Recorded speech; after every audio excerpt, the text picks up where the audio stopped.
Canım var onu. Çıkıldı alacaksın. İşte çıkarsa. İşlep çıkarsan, mebel işlep çıkarsan. Nesi aborot yapsan?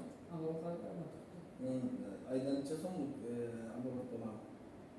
Ara 70 lira tabii. 70 milyon dolar. Bir özgün ya şahit payı var. Şahit de bak. Şahit var. 4 tane şahit var. Şimdi 60 milyon kredi alacaksın. Yaramanız var mı? Var. Ne maşin?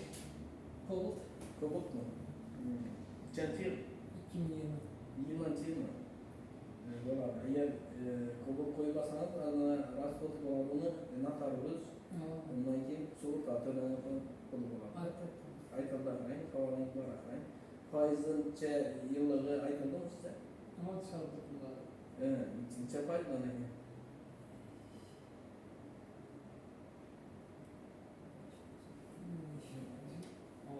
25 faizden beri 3 yıllık 3 yıllık akayın.